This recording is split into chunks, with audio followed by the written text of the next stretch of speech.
Assalamu alaikum wa rahmatullahi ta'ala wa barakatuh. Bonjour tout le monde, j'espère que vous allez bien. Alors, une nouvelle capsule d'orthographe.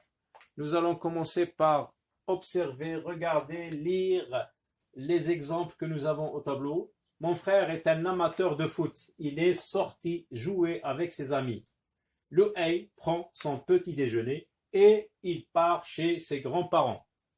Alors, aujourd'hui, nous allons parler des mots et. Donc, le titre, c'est et.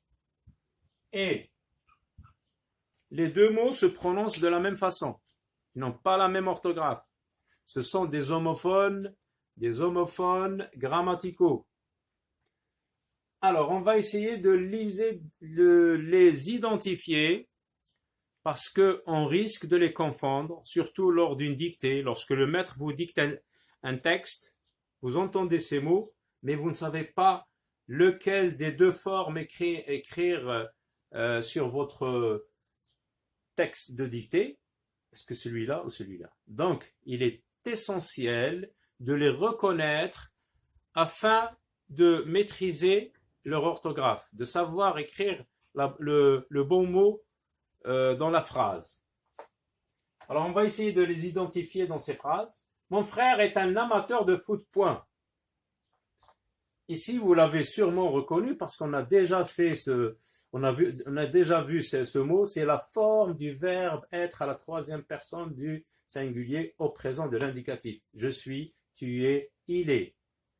Mon frère est. Mon frère peut être remplacé par il ou oui, ici c'est il.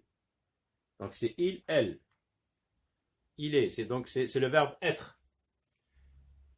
Il est sorti jouer avec ses amis. Est sorti. Je suis sorti, tu es sorti, il est sorti. Donc ici, est, c'est un auxiliaire. Un auxiliaire. Le verbe, ici, le verbe conjugué, ici, c'est le verbe sortir. Ce n'est pas le verbe être. Donc est, ici, n'est qu'un auxiliaire. Un auxiliaire peut avoir un autre sens aussi. Lorsque, par exemple, on a des incapacités physiques, on ne peut pas marcher, on ne peut pas faire les tâches de la vie quotidienne, on fait appel à un auxiliaire de vie pour nous aider à faire ces tâches. Donc, un auxiliaire peut être une personne, un auxiliaire de vie. Donc, ici, le mot est un auxiliaire. Le verbe conjugué, c'est le verbe sortir. Et ici, n'est qu'un auxiliaire. Le Hey prend son petit déjeuner et il part chez ses grands-parents. Donc, donc il se prononce comme ce et, on risque de mettre EST ici, donc c'est faux. Alors, comment faire pour démarquer, pour savoir quelle orthographe mettre, par exemple, lorsque on nous dicte un texte? Alors, l'astuce, c'est que le verbe être peut être remplacé par été. Et ça aussi, ce mot, nous l'avons vu dernièrement dans la leçon de l'imparfait. Le verbe être à l'imparfait, ici c'est le verbe être au présent, donc je peux le remplacer par le même verbe à l'imparfait, à un autre temps. Je peux le remplacer par aussi sera.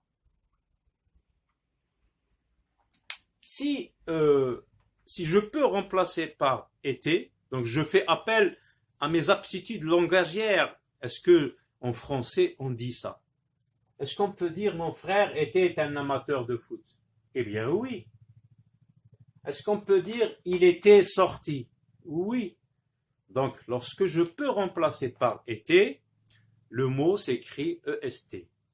Lorsque je ne peux pas le conjuguer à l'imparfait, comme par exemple on va voir ici, le Hey prend son petit déjeuner, était-il? Non. On ne peut pas dire ça. Notre oreille n'est pas habituée à entendre ce type de construction. Donc, et ici n'est pas le verbe être. Ici, et c'est un mot de liaison qui sert à lier, à relier. Ici, par exemple, et relie deux phrases. Il relie cette phrase avec cette phrase pour donner une seule phrase complexe. Il y avait deux phrases simples, avec un seul verbe conjugué, et on les a reliés avec ce mot. C'est un mot de liaison, c'est une conjonction de coordination.